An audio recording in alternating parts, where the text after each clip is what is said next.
नमस्कार दर्शक बंधु जय जगन्नाथ मु दिव्य आपण मानक स्वागत जनाऊँगी आज आउ एक नुआ भिडियो को दर्शक बंधु ओडिशा रे अंत्योदय गृह योजना एवं पीएम आवास योजना को नहीं एक बड़ घोषणा करिसेंती राज्य सरकार।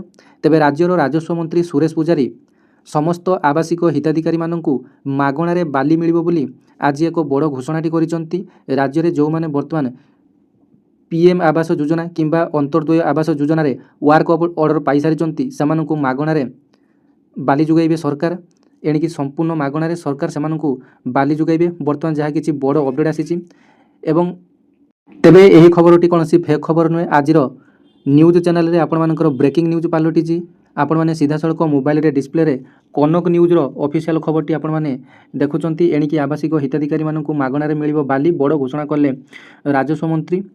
तेबे संपूर्ण खबरटी कौन रही आसतु पढ़ी नेबा। मागणारे मिलिबो बाली सरकार विभिन्न गृह योजना सामिल हिताधिकारी मागणारे मिलिबो बाली एने घोषणा करिसेंती राजस्व मंत्री सुरेश पुजारी।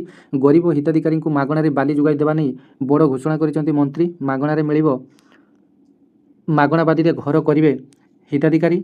हिताधिकारी बाली टंका सरकार बहन करिवे। पूर्वरु बाली दर रे लगाम लगाया पई एमएसपी घोषणा करिसेंती राज्य सरकार। सेपटे सारा राज्य रे बाली दर समान रहिबो।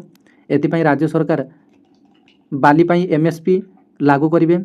एणिकी सरकार जो दाम धार्य करेंगे बालीघाट लीजधारी से ही दाम रे लोक बाली बिक्री करेंगे। जी अधिक दाम रे बाली बिक्री करेंगे कार्यानुष्ठान हेबो बोली खनि मंत्री विभूतिभूषण जेना कहिसेंती। तेबे शुक्रवार कैबिनेट बैठक में ओडिशा लघु खनिज रिहाती नियम 2016 संशोधन उपरे मोहर मारिया पर एने प्रतिक्रिया रखी श्री मंत्री कहिसेंती जे बाली चोरी रोकिबा एवं बाली माफिया को साबाड़ करने राज्य सरकार केतेक नुआ पदक्षेप नहीं। एणिकी ई नीलाम परिवर्ते ई लटेरी माध्यम बालीघाट गोटी को लीज दिज्व। सेहीपरि बाली माफिया माने घाटरू बाली नहीं विभिन्न स्थान में गच्छित रखा सह अधिक दाम बिक्री करथवा अभियोग होता।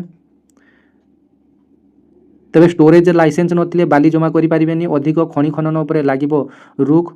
एहाकु नजर रखी राज्य सरकार बाली गच्छित रखिया पई स्टोरेज लाइसेंस जारी करिवे। यह बाली समेत विभिन्न लघु खनिज पदार्थ पर लागू हेबो। बिना स्टोरेज लाइसेंस रे केही बेआईन भाव में बाली किंबा अन्य कौन खनिज पदार्थ गच्छित करि परिबे नाही। तेबे जदि आपण माने बिना कोनोसी लाइसेंस रे आपण माने जदि बेआईन भाव कौन लघु खनिज पदार्थ महजूद करवा गच्छित कर रखती तेबे सरकार ताकू जबत करेंगे।